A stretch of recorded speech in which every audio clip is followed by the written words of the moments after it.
দৰং জিলাৰ চিপাঝাৰৰ ননৈ নদীৰ মথাউৰিৰ দাঁতিত মৃতদেহ উদ্ধাৰ। চিপাঝাৰৰ জনসেৱাত চাঞ্চল্যকৰ ঘটনা। অঞ্চলটোৰ ননৈ নদীৰ মথাউৰিত উদ্ধাৰ হৈছে এজন যুৱকৰ মৃতদেহ।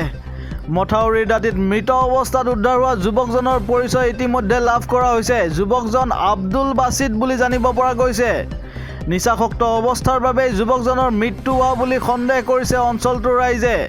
ইফালে নিশাৰ ভাগতেই ঘটনাস্থলীত স্থানীয় আৰক্ষী উপস্থিত হৈ যুৱকজনৰ মৃতদেহ উদ্ধাৰ কৰে।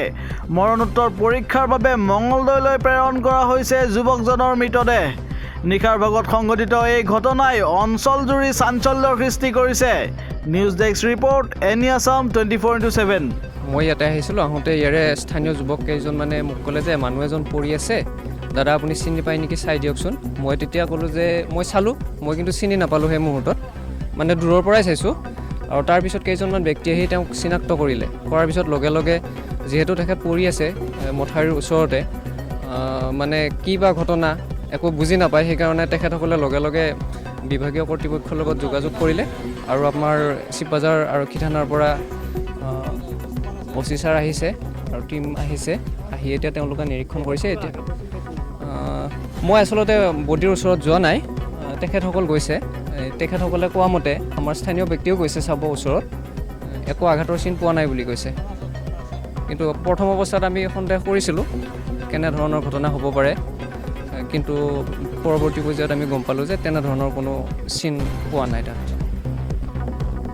পুৱা তাক মই লগ পাইছোঁ, কাৰোবাৰ মটৰচাইকেল এখনত তেল ভৰাবৰ কাৰণে সিহঁতৰ ঘৰত খুৰাকে তেল বিক্ৰী কৰে, তাতে তেল দি আহিছে। আৰু মাহীমাকে কৈছে অকণমান আগতে দুটা বিস্কুট লৈছে, বিস্কুট দুটা লৈ সি আমি ইফালে কোনোবা মানুহৰ ঘৰত মানে কঠীয়া পাৰিবৰ কাৰণে গৈছে। এনেকুৱা কথা আৰু নাজানো। আমি পৰি থকাটো এতিয়াহে এনেকৈ দেখা পাইছোঁ, এই সময়তহে। আগতে আমি একো গমেই পোৱা নাই বা জনাও নাই, বা তাৰ পৰিয়ালেও একো গম পোৱা নাই, জনা নাই। এনেকুৱা কথা আমি আচৰিত হৈছোঁ, আমি বহুত আচৰিত হৈছোঁ। গাঁওখনৰ ওচৰত মানে আমাৰ গাঁৱৰ ভিতৰতে, গাঁৱতে আমাৰ ওচৰতে, মোৰ ঘৰৰ ওচৰতে তাৰ ঘৰ। মই খবৰ পালোঁ, গাঁও প্ৰধান মই বিশ্বজিৎ শৰ্মা। উক্ত স্থানত আহিলোঁ, আহি দেখা পালোঁ বডি এটা পৰি আছে। দেখিলোঁ যে চিনাক্ত কৰিলোঁ, বোলে অমুক হয়। বাছ ইয়াৰ নাম চিকা আব্দুল বাছিদ। মোৰ গাঁৱৰে হয়, কুমাৰপাৰা গাঁৱৰ নিবাসী। তাৰপিছত লগালগ মই চিপাঝাৰ থানাত ছাৰক ফোন কৰিলোঁ। ছাৰ আহিলে ততাতৈয়াকৈ, আহি ছাৰে নিৰীক্ষণ কৰিলে, কৰি বাকীখিনি চোৱা চিতা কৰি আছে।